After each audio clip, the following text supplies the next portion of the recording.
Okay, we are live. Hey, this is Angel, the Bakersfield Realtor, your Bakersfield Realtor here on the Living in Bakersfield channel.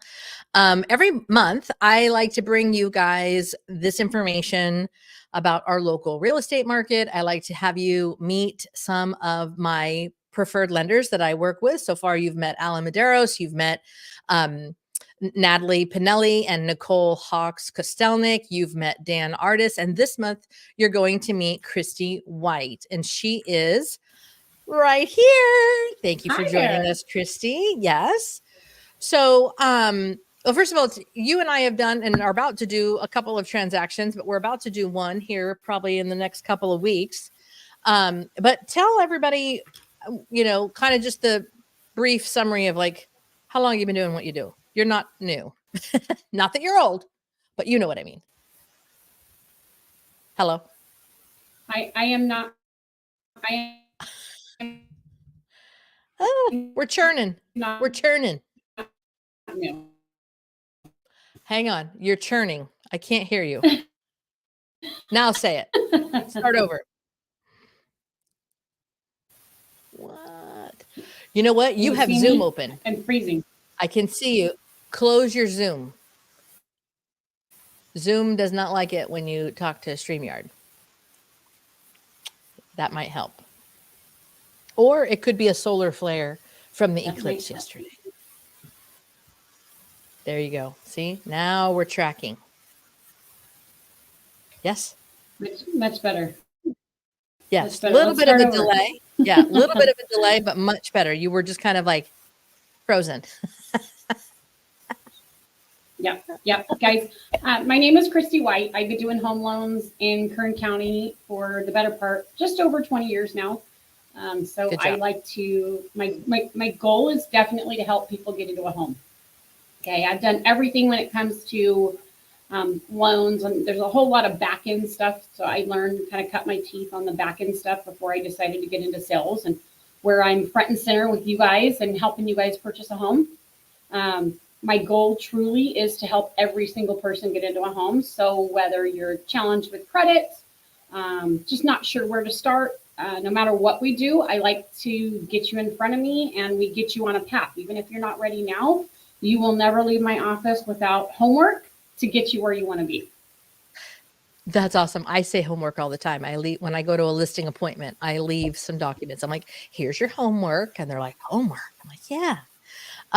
Thank you, Christy. So here's what I think would be valuable for a lot of people to know, like, not just because I know you're a rock star, but like just you and I recently, because we're working on behalf of some clients, you and I recently went to a house that we know that our clients are interested in, knocked on the door together, and I don't even knock on doors anymore.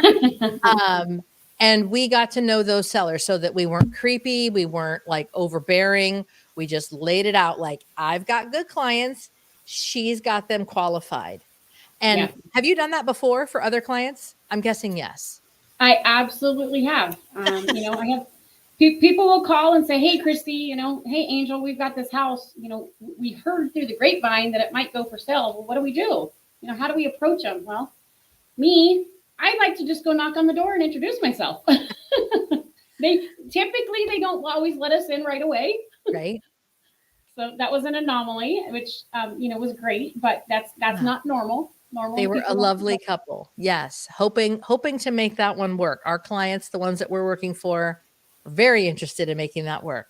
Now let's talk about the numbers. So this is April 9th of 2024.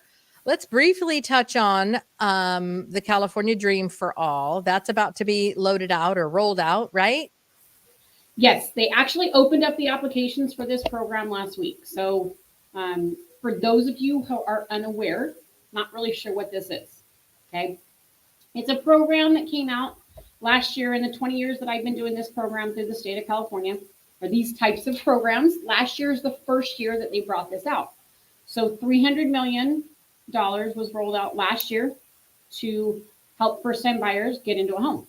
And it came and went fast last year. That money was gone in just over 2 weeks. And they were like, yeah, we're going to have it for 30 days. And I'm like, okay, our Kern County buyers are competing against North San Diego County, Orange County, the Bay Area. Like, what are we going to get? Yes.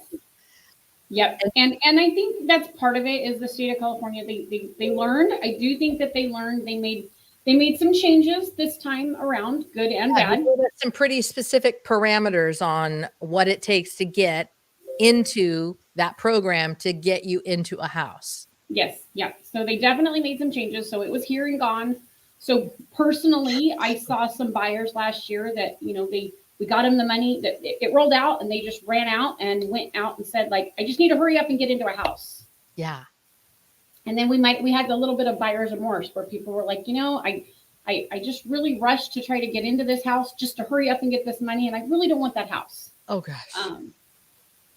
Yeah. So they've definitely made some changes. So this program can get you up to 20% to help you with your down payment for your house. The biggest thing that we're asking everybody right now is, do your parents own a home? So that's the first thing that's kicking a lot of people out. So, I mean, it's an amazing program. If your parents don't own a home, or if you were in foster care at any point in time, then you might actually qualify for this program. They have given $200 million this time around, and they're making it a little bit better because they're giving you from April 3rd through April 29th to get your application in. Okay.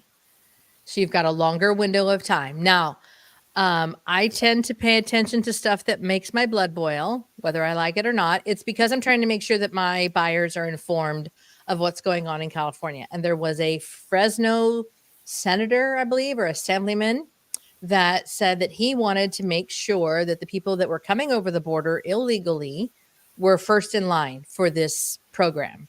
And I about lost a gasket because I'm like, excuse me, my veterans don't get a hold of this program. Not that they need down payment assistance, but people that have been trying and working hard to get a hold of this help now are going to be booted over somebody that's here illegally. And you and I had a discussion and you were like, whoa, whoa, whoa, Angel, step back. Go ahead and explain why you think I should not be upset about that. I don't think that there's, first of all, there's no truth to it at this point in time. Okay. You can't just come over the border. You can't come get a home loan with no social security number, no papers, no nothing, and just go get a home loan. That's not, it's pipe dreams. Okay. There's going to be a lot of people that think like this is a wonderful thing. I don't ever see that happening because it's still, I mean, this particular program layers on top of Fannie Mae. So, okay. There's rules in place already for that type of, this type of program. And just because a senator, a governor, or somebody says that that's what they want, I don't think that it's ever going to happen like that. Because, okay, in the scenario that makes my blood boil, they qualify for this program. You're saying, well, A, they need a social security number, not an ITIN number. Right. And they have to have a job that shows. They gotta have a job. They gotta have job history. Because the bank isn't going to be like, hey, here's $400,000. Figure out how you're going to pay for it. Yeah, no, you still have to qualify for a loan. So right. I mean, you kind of got to look at it as, let's say, Uncle Bob had 20% that he was going to give me for a down. I still have to qualify for that other 80%. Right. So anybody coming in, you still have to qualify to be able to repay the mortgage. Okay. So no, I think that there's a lot of I've heard a lot. This question has come up pretty often about, illegals being able to get it. I, for one, just don't think that that's ever going to happen. Okay. Well, that makes me happy. So the Fed recently met. Are they doing anything that would make us feel good about a rate coming down? My personal opinion, just between me, you, and everybody watching, is I don't think they're going to do anything. And this might be my tinfoil hat I'm happy to wear. I don't think they're going to do anything significant with rates until after Labor Day. I think they're going to play this little dance. And because from Labor Day till our election, or probably more till the end of the year, people get a little nervous of like, what's happening? We got an election happening. Ugh. Is the world going to go to hell in a handbasket? Are we going to, what's happening? Is it going to get worse? Is it going to get better? So I think they're going to lower the rates right around Labor Day so that everybody gets excited and kind of takes their eyes off of the drama with the election. What are your thoughts? Yeah, we have some some CPI. So we have some inflation numbers that are coming out tomorrow. Okay. The Feds don't meet until June. So at that point, that's when we're going to hear, are they going to raise rates? Are they going to lower rates? You know, earlier this year, they had talked about lowering rates 3 times. Yeah. We're not seeing that. They haven't done that at all. No. And I personally, obviously, right? All the economic forecasters that you watch, everybody's right half the time. It's kind of like flipping a coin. Yes. So my educated guess is that I personally, I think that there's probably going to be some things that happen close to the election to, like you said, take the eye off the ball. But I personally don't think that interest rates are going to come down until probably the first quarter of 2025. I think we're hovering right now at like 6 and 7s, right? Which, right. You know, you're still mid 6s to low 7s, depending on credit score, how much down, all the things. Right. Which program, if you're getting a first time home buyer, if you're coming in conventional, if you're a veteran, yada, yada, yada. Excuse me. So 6s and 7s. And are people still able to buy down a rate? So if they've got money saved and they want to be able to buy down their rate, potentially maybe a 2-1 buy down or something like that, is that still being done? It is still being done. So there's a combination of things that I like to go over with everybody that's considering buying a house. Obviously, the first thing is, where do you see yourself in that house in the next 3 to 5 years? So does it make sense to spend that money and buy that rate down? Right. And then what do you think is going to happen with, interest rates over the next couple of years? If you believe that rates are going to drop in the next couple of years, then it doesn't always make sense to spend a lot of money to buy down the rate. Yes, I agree with you. And it's funny you say 3 to 5 years, because that's what when I am telling people, like, you don't have to buy the $1 million home your first time out. If you're moving from, our buyer pool here in Bakersfield tends to be from Northern and Southern California. So there is the opportunity for them to buy the $1 million home. We just had those stats for February where we had the most $1 million homes sold in 1 month. And I think 30% of those closed in cash, something like 12 to 14 over $1 million properties. And 30% of those were in cash. So the money is still out there. There is no, big fat money, wizard who's, hoarding it all. There's still plenty of it out there in the market. And if you've got it, this is a good place to buy. But then also for those that don't have the $1 million money, they don't need that. They can go get their $350,000 home. And like you said, and like I tell them, just live in it for 3 to 5 years. And then you'll figure out, do I love this part? Do I hate this part? What do I need a pool? Did I skip the pool? All the things. Like 3 to 5 years, you kind of get a read on your neighborhood, your lifestyle, what you bought, and you're like, do I need to move up? Do I need to move out? Do I need to move over? What do I need to do? Yeah. And that's, I try to tell everybody, I mean, there's so many unknowns in life, right? Get into the house for, my number one reason. I see so many people that come in, and over my career, I've been doing this a long time. So, I might get people that come in and they've been renting the same place for 20 years, 15 years, and they've been paying, dirt cheap. But now, the landlords are either passed away or the kids are taking it over and they're going to sell it, whatever the reason. And then they're getting kicked out and they have to find another place to live. And they'll come to me and say, Christy, what can I do? How can I buy a house? Well, unfortunately, with the prices, the appreciation rate that we have with our housing industry, it's really hard to look at somebody and say, I'm sorry, like you're on a fixed income and you're just priced out of the market. So I truly, 1000% believe you purchase a home for no other reason than the fact that you don't want to live with your kids someday. You don't want your children to have to take care of you. Buy 100%. Buy that first, right? Buy the first home, maybe not the forever home. Yes. And know that you're going to have a place to live. Yeah. At some point in your life. Yes. It's funny. On the reverse of that, I talk to clients that they've gotten married 5 minutes ago. They're having baby number 1 and they're like, and we need to buy a house. And I'm like, whoa. Like, let the ink dry on the marriage certificate. The baby doesn't care how big your place is. When you bring the baby home, all they need is a little bassinet. They don't need, the extra 4 bedrooms or whatever.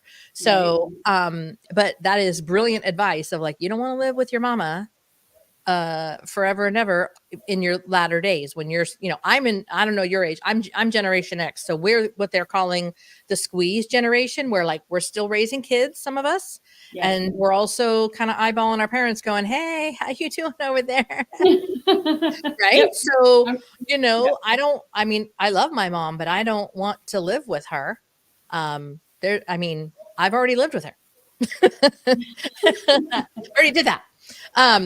But if you're in a situation where you have to, that's not good news, right? That's right. Not what you want going forward. That's not what you dream of like, yes, I'd like to live in my mom's basement. I wanted to show you and by the way, anybody that's watching, if you guys have a comment or a question for Christy or myself, please feel free to drop it in the comments, and we would love to answer it for you. I wanted to just talk about, where did I have it here, Christy? I wanted to talk about, I'm learning how to work a computer. Hang on. I'm still learning that myself, Angel. Let me pull up. Okay, so this is, can you see that? Yes. Okay, so this is just kind of what I pulled up for February numbers for Kern County. So this is Bakersfield, Tehachapi, Delano, Taft. So this is all of Kern County. And this is, our median sales price is $375. Are you seeing that in your clientele? Yes. On average? Okay, yeah. Me too. The percentage of change from last year is up 9.8% as far as active listings.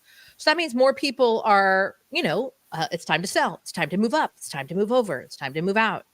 And our sales, actual closed home sales, is up 4.9. I think that's a really good indicator of our market. And look at 2.7% change. So on average, right, Christy, you would be able to answer this just like I can, of like our average increase of, real estate, not counting the COVID years, because that was nutty, is generally a 3%, 3 to 5% increase, depending on what's going on. Yes? Yes. I'm comforted by this 2.7, and we're only in the second quarter. So that bodes well, right, for the rest of our year to be on track. And this is our market data. Can you see this? Yes. Okay, so this is talking about for sale versus sold, average price per square foot, our days on market. And I can get real granular with this. I can go zip code. I can go, all the details on, what kind of house. I can get really, really deep on the numbers here, but I'm not going to do that for this purpose. But if we go back to months of inventory, because we're always talking about inventory, and inventory is houses. How many houses have we got?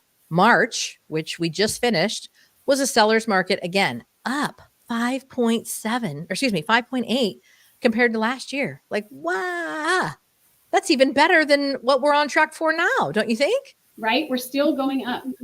Yes. So, and then this data right here. So over here on the left, for those that are new to this graphic, is the months of inventory, and this little. Where'd it go? Come back up. Here we go. Yeah, this little chart. So it says a buyer's market is more than 6 months of inventory. A seller's market is less than 3. And a neutral market is not buyer, not seller.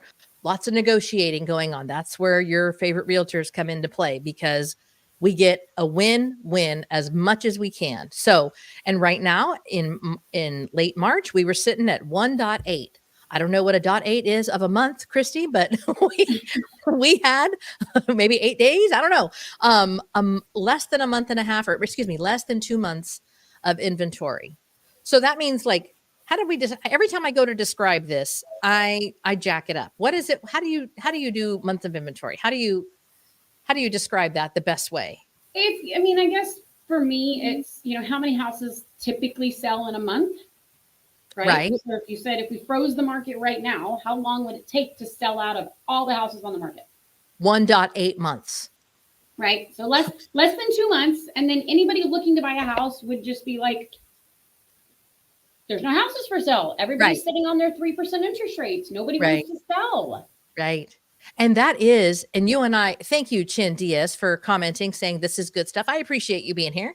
That is what we are finding more and more, are the sticker shock that those of y'all that bought in the COVID years, thinking you did something fantastic. I love that you got a property in the COVID years. I really do. And I count that as like March of 2020 till end of 2022.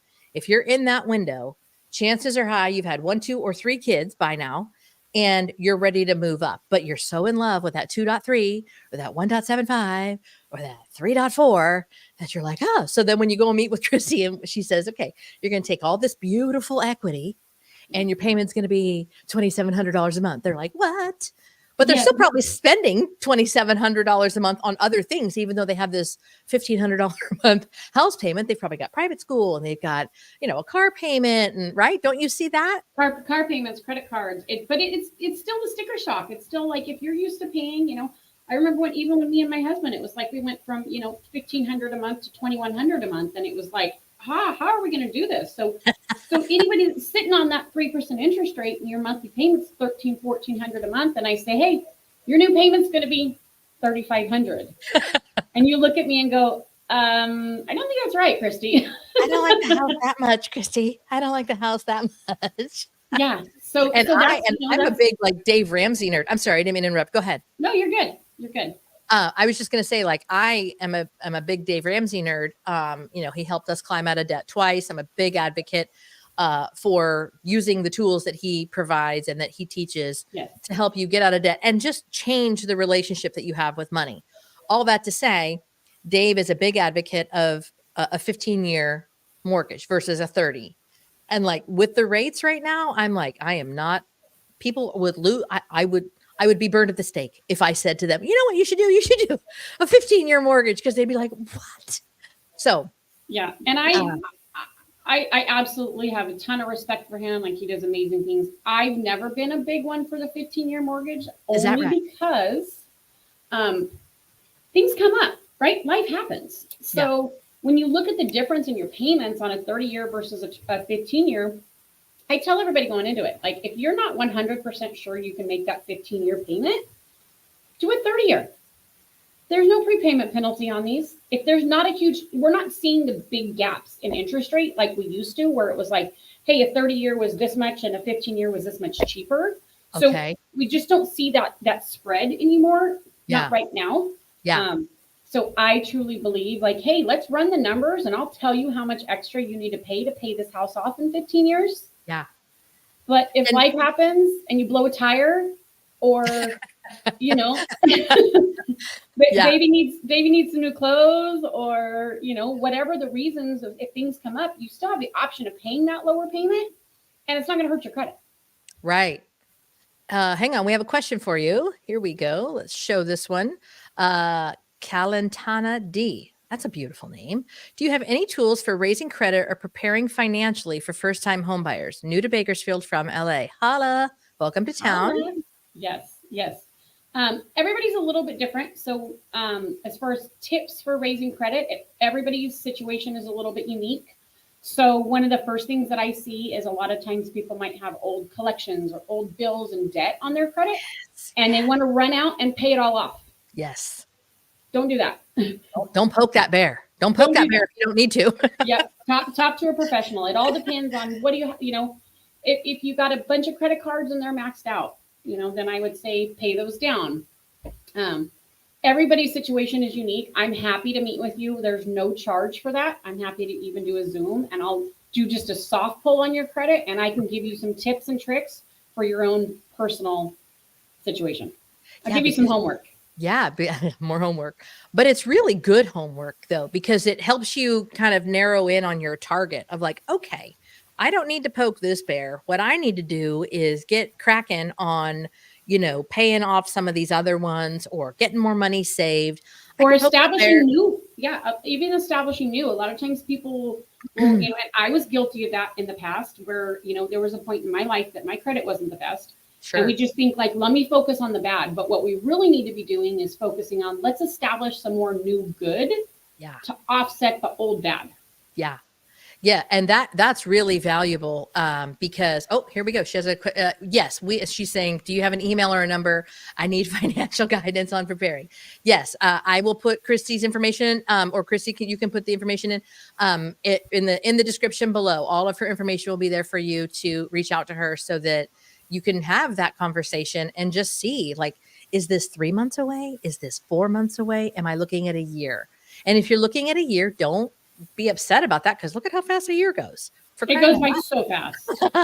And it gives you, I'm a firm believer in, like, you gotta know what you're shooting at, because, and I use the reference for, you're either going to have a rifle or you're going to have a shotgun. So a shotgun shoots you get multiple holes with the shotgun, right? With a rifle, with a revolver, it's one hole right at the target, right at the dead center.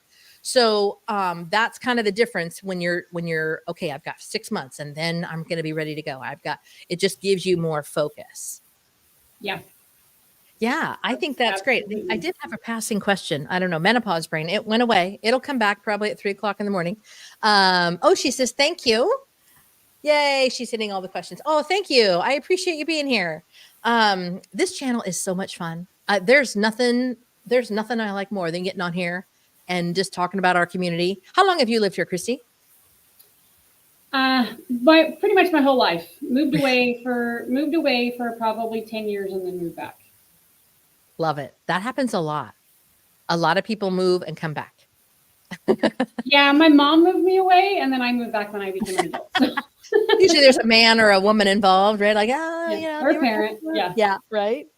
Well, thank you so much, Christy. Calentana D is going to need your information, so I'll make sure we put the right information in the link below. And this has been a great set of information for us to kind of talk through and help people understand, like, you don't wait to buy real estate. You buy real estate and wait. Yes. And you've got to meet with a professional like Christy to know your numbers, because it's not monopoly money. It's your income. It's your largest wealth building tool. And the best way to build wealth generationally or just in your family, if you've never owned, is to buy a place, buy a home. 123 Main Street needs your name on it. Yes, it does. Thank you so much for being on here, Christy. We will leave all the information below. And I will see you around town. Awesome. Thanks for having me, Angel. Thanks. Yeah, you bet.